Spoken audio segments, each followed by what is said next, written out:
Bayar siya ang tabakon. Chat mo diretso. Kana. Ako amigo. Unsa man niya imo na ko. Sige. Drink budiretro. Wala amigo na ko ba? Akong kuyugan karon kabayan kay. Tanawa dire. Kay no man ni. Basi ang kabo dito madaot ba? Drink budiretso, drink budiretle. Oh, diretso. Yan bahay niya, tapos mayroon siyang yung baka. Yung baka walang problema kabayan. Yung ito lang. Yung ano niya, yung kalabaw dalawa, walang masilungan. Kaya sinamahan ko siya dito kabayan, hindi sa ibig sabihin nag-vlog ako. Pero tulong lang ito dahil kaibigan ko yan, lasing na lasing. Hindi na kaya maglakad. Oh, sa mga ko muli sa pagay ko. Oh, kana. Oh.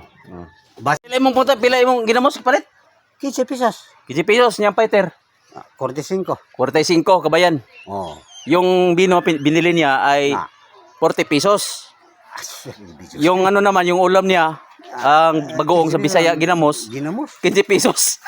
Eh, ma. Sinamahan ko ito kabayan dahil yung ano niya, yung kalabaw niya baka mabilad sa init, mamatay. Kaya sinamahan ko siya pupunta sa kanyang Bro, gaga. lagay, ubanan taka kay. Ay vlogger ito sa dito ay karo. May to. Oh, ana. Maribara ko may. Drink mo directly, drink mo directo. Drink mo directly. Kana. Good. Tara. Samahan ko siya kabayan hanggang sa kanyang sakahan kabayan. Yung salita natin ay Tagalog Bisaya. Ito na danan ko kasi ito kabayan.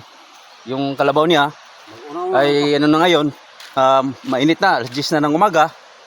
Dito pa rin siya umiinom. Kawawa yung kalabaw niya to, baka mabilad sa init, mamatay. Pareho kami magsasaka, kailangan ko siyang samahan hanggang doon sa kanyang sakahan kabayan. Abaka na ako, 5 kabaw. Oh, pahinga kay pagod.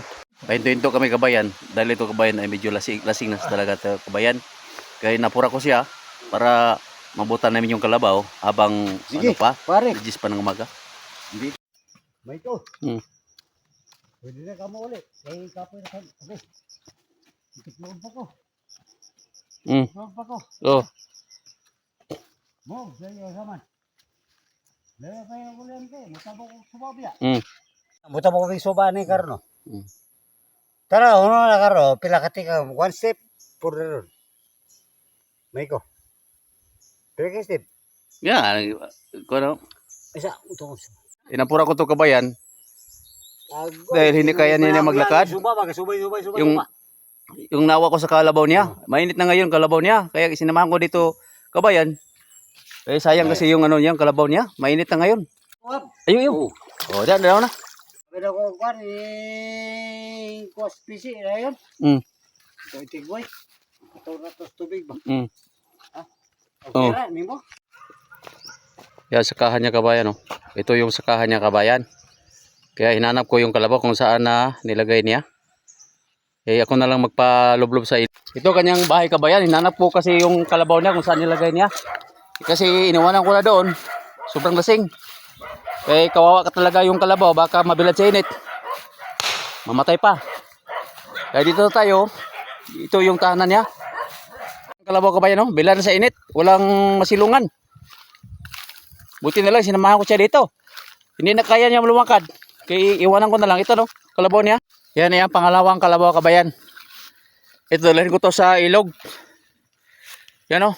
Bilad sa init. Kalabaw niya kabayan.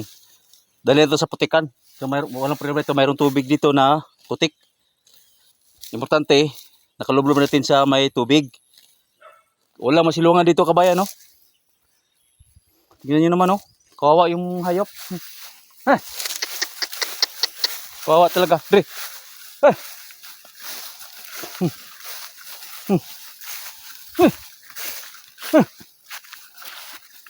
Kaya dito na tayo lublob sa may putik. Hanggang dito lang kabayan, yung ating video kabayan. Eh, tapos na natin.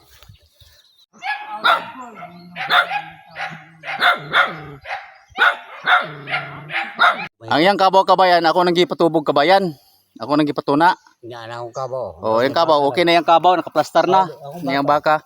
Ya, bahala na siya ni kung Di na siya matulog lang siya. Ay safety na yung kabaw. Ang kalabaw niya ba? Pinalublob na sa putikan doon. Safety na. Wala nang problema, kabayan. Kaya hinatid ko ito dahil nakita ko doon sa barangay namin na medyo nakainom na. Mayroon siyang kalabaw dito, malayo pa mula sa barangay. Nasa mga 1 kilometer pa. Sinamahan ko siya dito naglakad. Tapos ako na lang nagpaano sa kanang kalabaw. Ako nag-asikaso sa kalabaw niya. Pinalublob ko sa may putikan. Kasi Maraming salamat kabayan. Thank you for watching. Tulong lang natin ito. Dahil magsasaka din ako. Kawawa din kung mamatay yung kalabaw niya. At tinulungan ko siya kahit malayo dito kabayan. Maraming salamat at magandang ano na ngayon. Alas 10 na. Umaga.